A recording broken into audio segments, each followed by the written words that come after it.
وانا بدأت اليوتيوب ازاي، ولي ملايين شوشي مليون الف سؤال هجاوب عليهم النهارده في الفيديو ده. اوكي اول حاجة كان في حد كتب لي انه عيد ميلاده بكرة، بس طبعا الكومنت ده كان من يومين، فكل سنة وانت طيب، كل سنة وانت طيب، هابي بيرثداي، كل سنة وانت طيب، عمر مليون سنة بإذن الله، سعادة يا محمد. كان جالي كومنت ان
رشحها، بس يعني هو بيبتدي يخصم لك من الساعات بتاعتك في كل يوم انت بتزود عن السنة ان انت مكملتش فيها عدد ساعات المشاهدة.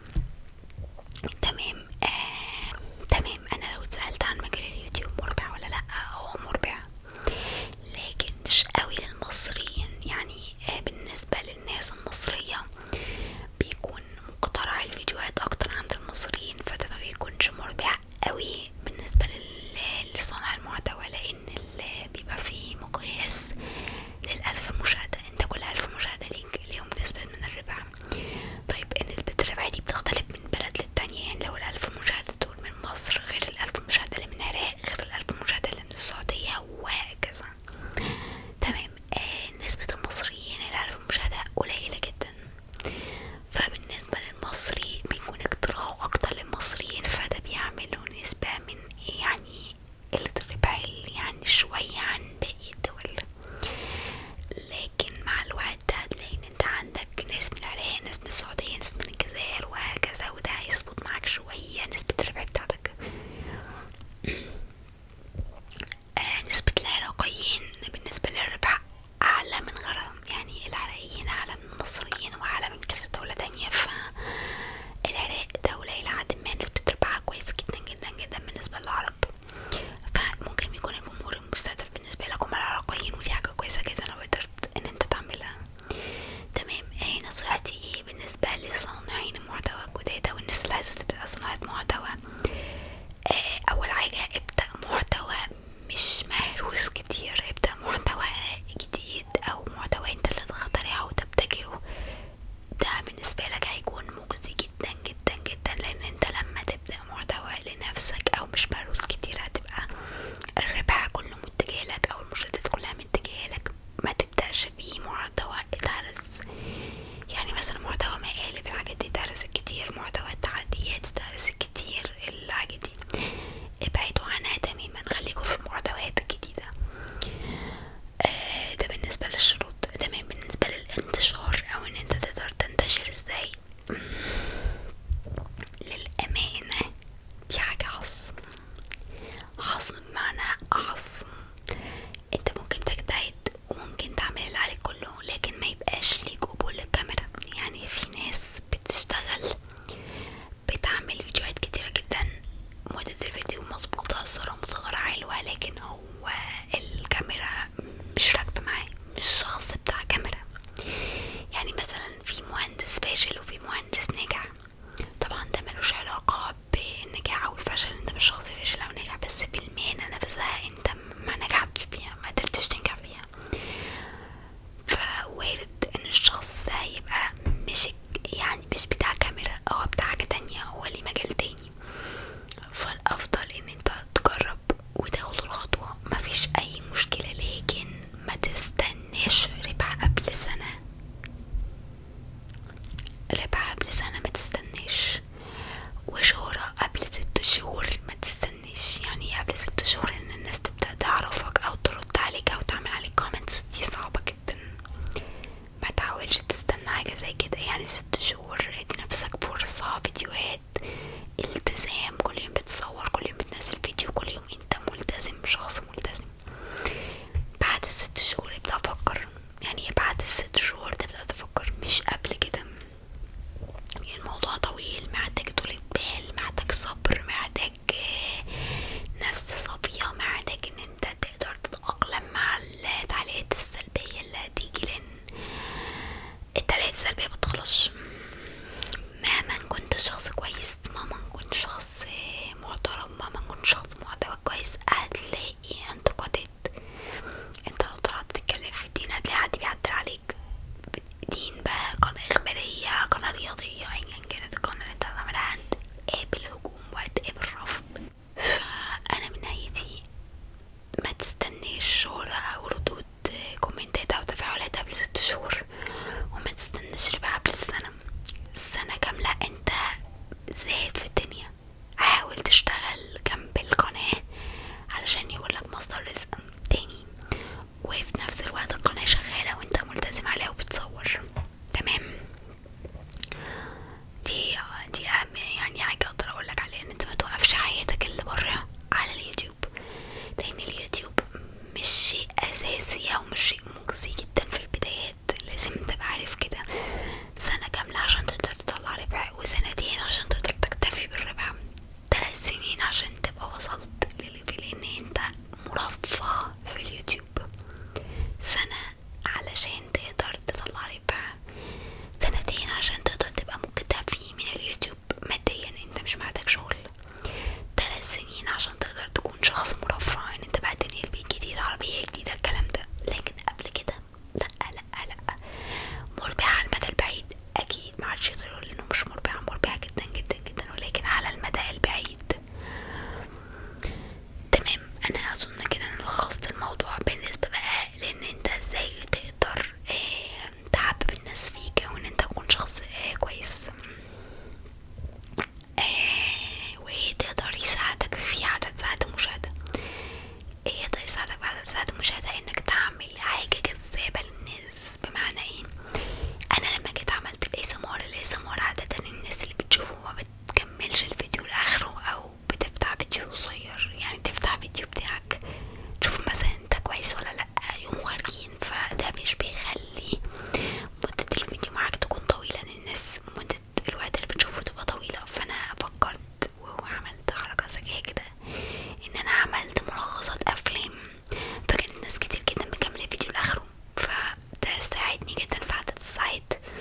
طيب الفيديوهات اللي انا عملتها كان عليها حقوق ملكية وما كانش عليها ربح، بس انا مكنتش محتاجة ربح في حاجة، انا كده كده بالفعل مش مفعلة ربح اصلا، فعدد ساعات المشاهدة اللي جابولي قناة الافلام هي اللي ساعدتني في تحقيق ربح قناة الاسمار، والاتنين ساعدوني مع بعض. يعني انا عملت ملخصات الافلام ساعدتني في عدد ساعات المشاهدة، وبعد كده رجعت كملت اسمار فساعدني في عدد المشتركين، فجبت من هنا وجبت من هنا. فدي كانت حركة شوية ذكية مني، والحمد لله ان ربنا وفقني فيها، ان هي جت معايا كده يعني. فانت ممكن تعمل كده، ان انت تنزل حاجة الناس بتشوفها للاخر زي ملخصات افلام كده، بس حاول تخليها حاجة قريبة برضو للمحتوى اللي انت هتعمله. يعني مثلا انا على حسب ما اتذكر ان انت كنت قلت قناة طبخة، فانت ممكن بقى تعمل حاجة كويسة جدا، تاخد فيديو من الناس اليوتيوبرز المعروفين وتنزله عندك على القناة، هيبقى عليه حقوق ملكية مش مشكلة، الناس هتشوفه لاخره، لمجرد ان صانع المحتوى ده معروف، فده هيساعدك في عدد ساعات المشاهدة. كويس كده، اول ما تفعل الربح الغي الفيديو ده وشيله من على القناة، علشان ما تضطرش او ان القناة تاخد ايقاف ربح.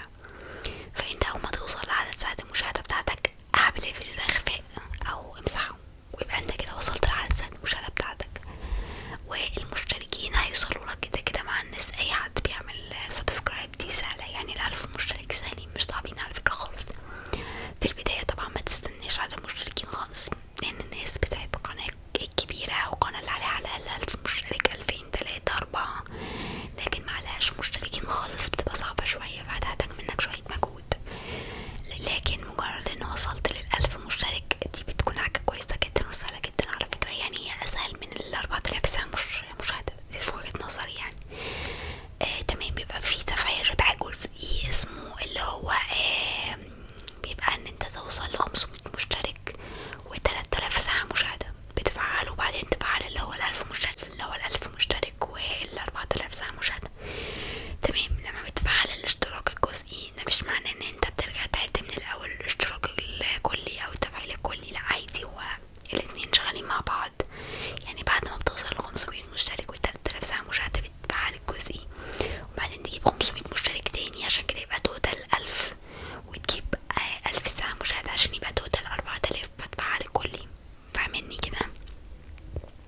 بعد كده بتفعل بقى الربح الكلي.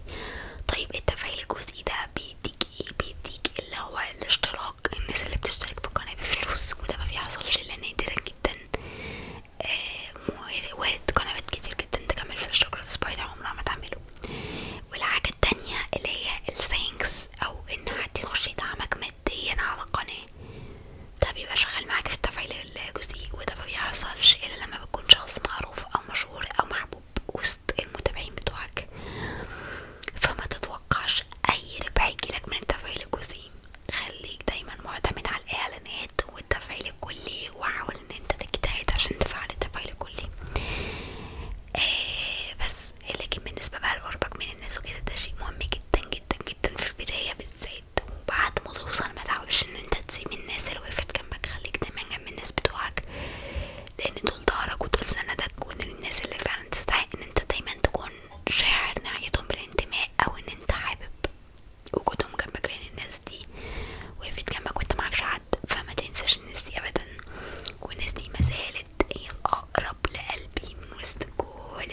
عندي في القناة.